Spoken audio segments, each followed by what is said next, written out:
Ole Miss is getting all of the validation this week. They are close to turning that last corner. This is the Locked On Ole Miss podcast.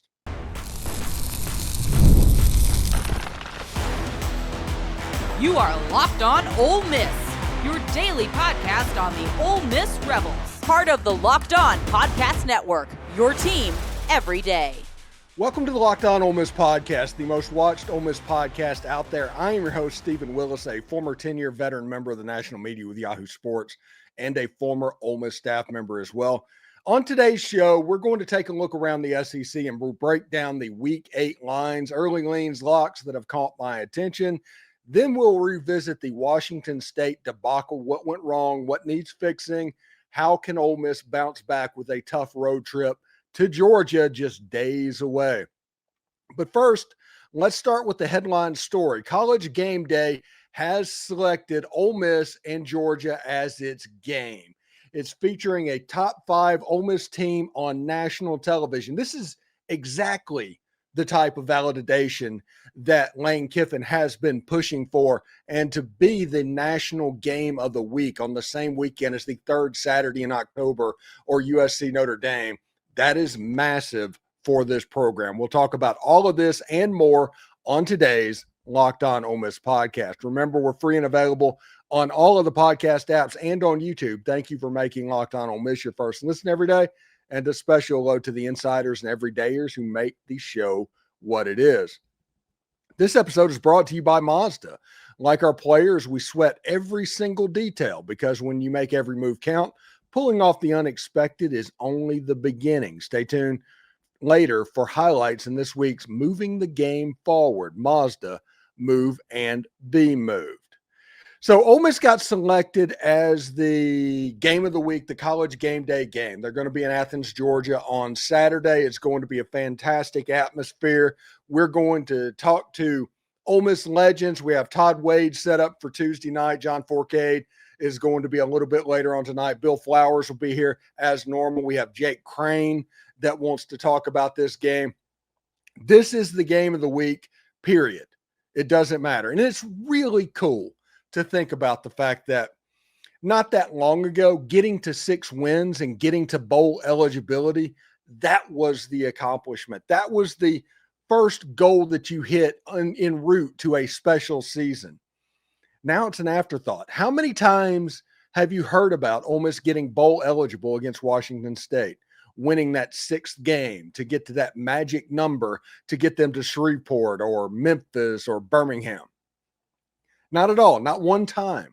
And that is because this program has advanced to the point where that's not the goal anymore. It is all about the playoffs. It is playoffs or bust. There are certain people that are not going to be happy with that saying, the playoffs or bust thing, because what happened a year ago. But that is the position that this playoff team is sitting in right now. And if you want to look at what I picked way back in July, everybody that listens to this show more than twice knows that I like taking victory laps. Right now, I predicted that Ole Miss would be 6-0 at this point of the season, with a loss at Georgia and a loss at Oklahoma. That was my prediction. So if Ole Miss can win one of those games, just split them and get to that point, because I do think that everybody is going to have losses in the SEC. Just splitting either at Georgia or at Oklahoma, Ole Miss is in prime position to make it to Atlanta, not just make it to the playoff. We're at the point, thanks to the victory over LSU, that Ole Miss can lose to Georgia and Oklahoma and still make the playoff. That is a really cool thing to think about. And this Georgia game, this is not the Georgia team that Ole Miss saw 2 years ago, that 50-burgered the Ole Miss Rebels. This is a Georgia team that is honestly a work in progress. Their last home game, they lost to Alabama. In fact, Kirby did things that was very un-Kirby-like at the end of that game that allowed Alabama to win it. Against Auburn, there was the weird fake timeout thing, and he was dancing on a table after the game. This is not the behavior of a juggernaut. This is not a behavior of the 2023 and earlier Georgia Bulldogs. This is a beatable team. Now, will it be difficult? Yes, it will absolutely be difficult. Right now, Georgia is a 6.5-point favorite at home, according to FanDuel. The over-under is at 52.5. It might be at 53.5 by now, but this is a game, and everything set up is validation for everything that Lane Kiffin wanted. We're going to talk all about this game over the course of the week because, honestly, we've been looking forward to this. We're going to have our crossover with Daniel and Clint. We're going to do it all. Ole Miss can win this game. They can. They absolutely can. With just the effort that you had against LSU, you can win this game. There's one simple key in this game that we'll talk about a little bit later on in the week. But this is the simplest game that Ole Miss is going to play over the course of the season. If you stop it, you win. If you don't stop it, you lose. That is the direction we are in right now. And again, we will talk about that a little bit later on. But College Gameday coming to Athens absolutely validates everything around Ole Miss and Lane Kiffin's program. College Gameday picking Ole Miss versus Georgia as the game of the week, and it is truly a game of the week. Before on game day, when Ole Miss had Alabama and Katy Perry's in town, it was just kind of a cool story. Texas A&M and Ole Miss, it was just because it was a weekend. This time, though, it is the game of the week. It is the only top 10 matchup of the entire week. Ole Miss came in number 5 in the AP and the coaches poll. They dropped one spot after their disappointing game against Washington State that they won, by the way. Georgia moved up to 7 or 8, somewhere in that ballpark. So this is a true top 10 matchup, a true game of the week, even with the third Saturday in October and USC versus Notre Dame. Ole Miss getting to this point is validation. Even after they had the disappointing game against Washington State, they still picked Ole Miss. Ole Miss still is getting respect of what's going on. Literally all that is left for Ole Miss to do is to make the college football playoff and then take that next evolution step of becoming this generation's Clemson. That's all that's left. Everybody wants to talk about, is Lane Kiffin going to leave? Like, for instance, Penn State's job just opened up because Penn State crazily fired James Franklin after losing to Northwestern the other day. They're going to pay $55 million for James Franklin not to coach. It's amazing. They just made that place incredibly toxic. But I guarantee you, whenever they put on a hot list, Lane Kiffin will be on it. Just like he's on every hot list. And every fan base wants him. You know why? Because Lane Kiffin wins. Because Lane Kiffin has taken little Ole Miss and got them to where they are a perennial top 10 program, even in a rebuilding year like this was supposed to be. I am excited, unbelievably excited about what Ole Miss can do. And if they can get one of these games. Listen, Georgia doesn't look like a world beater. They look good. They look talented, but they look gettable. It's not like Brock Bowers and those guys are running around on offense right now. Oklahoma, you can't say you watched that Red River rivalry game and said, hey, that team's unbeatable no matter where you play them. Ole Miss is in a position to get both of those teams. And all you need is one road victory, and holding serve at home is good enough for 10-2. The road games at Georgia, at Oklahoma, and at Mississippi State. Win one of those 3 games, hold serve at home, which they have done a pretty good job over the years, Ole Miss is in the college football playoff. And everything is validated. Florida, not as good of a job as Ole Miss. People are going to get in the comments, Lane Kiffin coming to Florida? Nope, he's not. He's going to troll Florida, just like he trolls Tennessee and everybody that really wants him, and he has no desire to go there. Penn State's going to say, what about Lane Kiffin? Lane Kiffin's not going to Penn State. He's not moving into the mountains of Pennsylvania.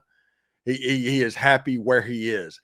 You don't realize how much freedom this man has as a college football coach and how much you're not willing to give him until you realize what he does at Ole Miss. He wins games.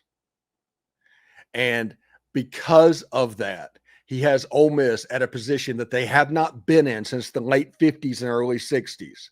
The glory years are here. We are in them right now. Everybody likes to call me a sunshine pumper, and I tell them real quick, no, there's not a pump required. It's sunny outside, and you can see it. And that, if you don't know that, you are the problem. So we'll see. This is a big weekend for Ole Miss against Georgia. We're going to break it down as the week goes on. Should be pretty fantastic of what's going on. But know that Ole Miss has a real shot in this game. They're not expected to go over there and get 50 burgered. It's not expected to be a huge mismatch. It's going to be a tough game. Gunnar Stockton is a good quarterback, and they are really good at the wide receiver position. But Ole Miss can win this game. And like you said, you saw the Red River rivalry. That's a game that's gettable as well. So we'll see exactly how that goes. Anyway, up next, we give our thoughts on what that Washington debacle was all about. What went wrong, what went right, and why, despite the frustration, I'm not worried heading into road trips against Georgia and Oklahoma. We'll talk about why this Ole Miss team is built to respond, how Lane Kiffin's roster construction has prepared them for adversity, and why both matchups might actually set up better than you think. All of that and more is coming up next. This episode is brought to you by Mazda's Moving the Game Forward, for those who believe it's not just about playing the game, it's about redefining it. There are moments that do more than put points on the board. They move crowds, move culture, keep moving the game forward. For Ole Miss, they got Caden Lee the ball for a 35-yard touchdown that effectively put away the Washington State Cougars. It was the game winner. After a couple of good juke moves, he was massive leading into the end zone and headed towards a 24-24 win, setting up Ole Miss in Georgia and College Gameday in Athens and all of that stuff. When you follow what moves you, the unexpected becomes only the beginning. And just like there's more to every highlight, there's more to every Mazda vehicle. Mazda, move and be moved. Do us a favor, like, subscribe, and comment on the video. Subscribe to the podcast on whatever audio podcatcher you're on and give it a 5-star review. It costs absolutely nothing, but helps keep all of this free. If you want more, join the Insiders program in the subtext link down below. No trolls, 14-day free trial, and the easiest way ever to cancel, so give it a try. And don't forget to check out a second listen on the network. Nearly every team, college or pro, is ready for you. Now, Ole Miss struggled against Washington State. I'm not here to tell you that they didn't. That was a bad look from everybody. Lane Kiffin even talked about we make too much money, both the coaches and the players, to put up a performance like that. The fans even didn't show up, even though I'm not going to get mad at them because it was the 5th home game out of 6.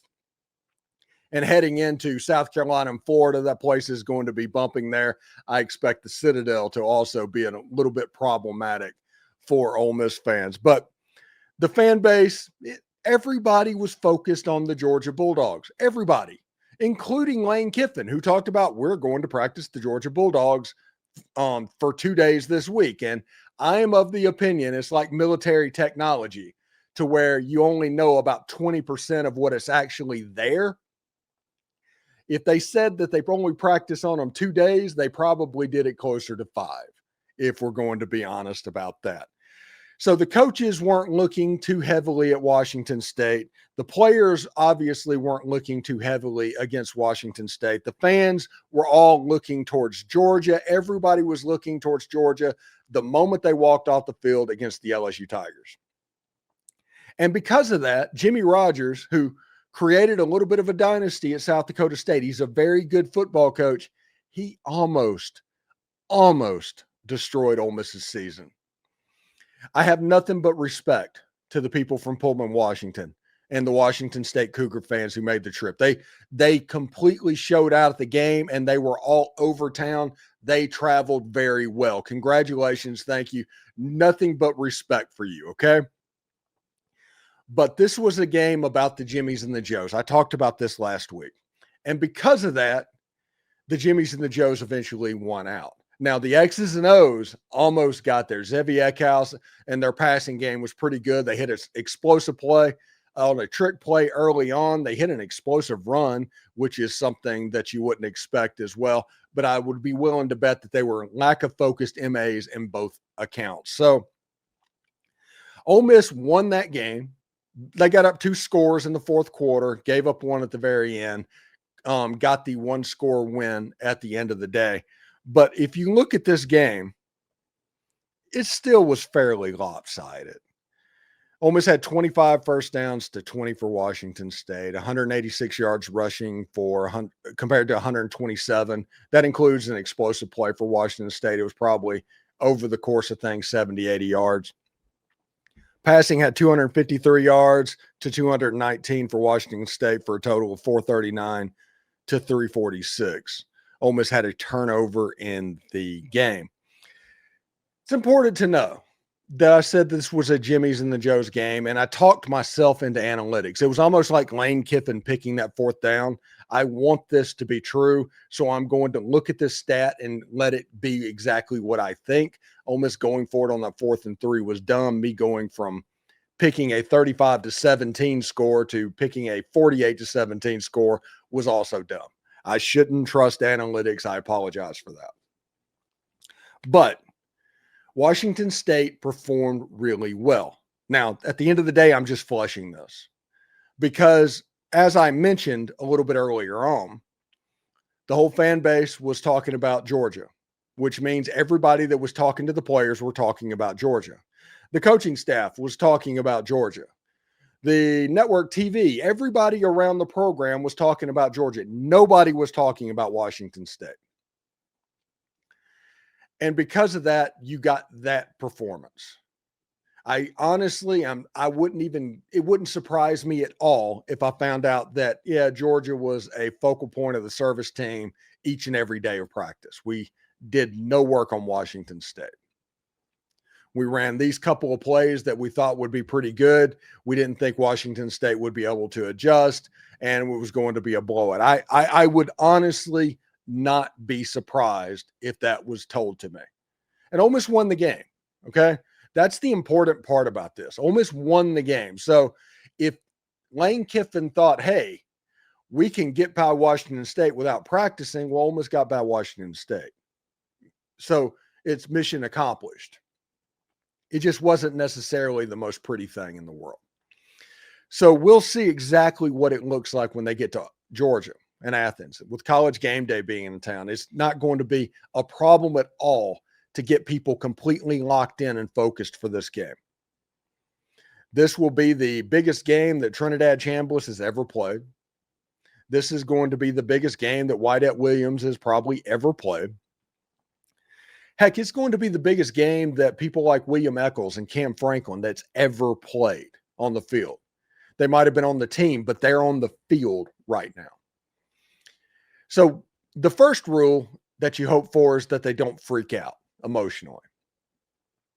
They got 50-burgered the last time they went to Athens, Georgia. Now, they dominated Georgia and Oxford, Mississippi last year, which means that Georgia's probably going to be up for this game as well. So anybody that's worried about giving them bulletin board material, that's not going to be necessary after what happened last year. They're going to be extremely up for that game. College Gameday picking this game over Alabama and Tennessee, over USC and Notre Dame, over, I think Texas Tech is playing somebody ranked as well. I think they're playing Arizona State or something like that. Picking this game proves that they got the game because it's the game of the week. It is the best football game of the week. It's not just, hey, it would be kind of cool if we did a show from the Grove, or, hey, if we do a show here, we can pick Ole Miss and all of that stuff. No.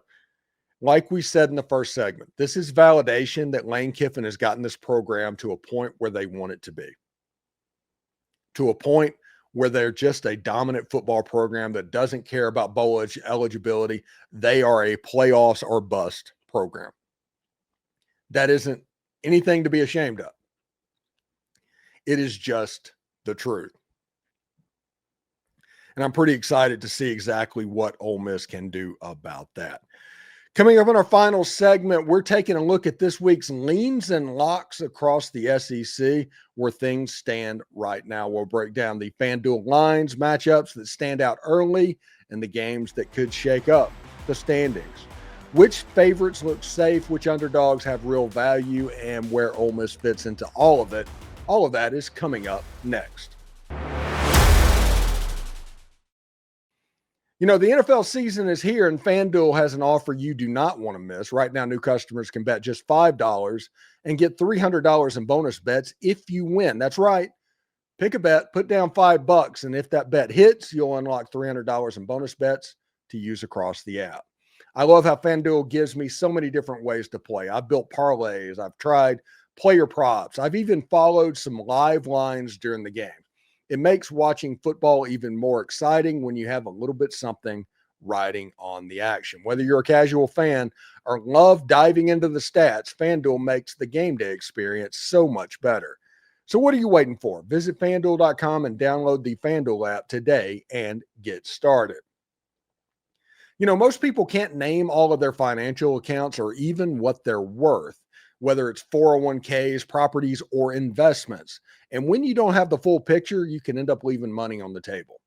That is why there is Monarch Money. It's an all-in-one personal finance tool that brings your entire financial life together in one clean, easy-to-use interface on your laptop or your phone. Monarch is built for people with busy lives. You've put off organizing your finances. Well, Monarch is for you. Monarch does all of the heavy lifting. You can link all of your accounts in minutes, see clear data visuals, get smart categorization of your spending, and finally feel in control of your money, all without ever touching a spreadsheet. You can identify that you aren't saving as much as you thought. Monarch helps you notice an inefficient investment allocation or discover forgotten 401ks from past jobs. Don't let this financial opportunity slip through the cracks. Use the code LOCKEDONCollege at monarchmoney.com in your browser for half off your first year. That's 50% off your first year at monarchmoney.com with the code LOCKEDONCollege.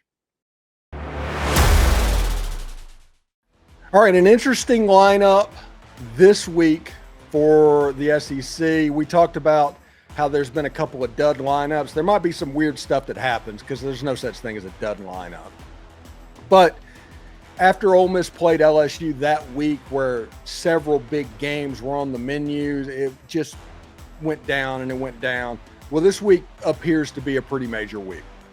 And this week, looking at the 8 games on the slate, starting out with LSU and Vanderbilt. Vanderbilt is actually favored by 1.5 points in that game.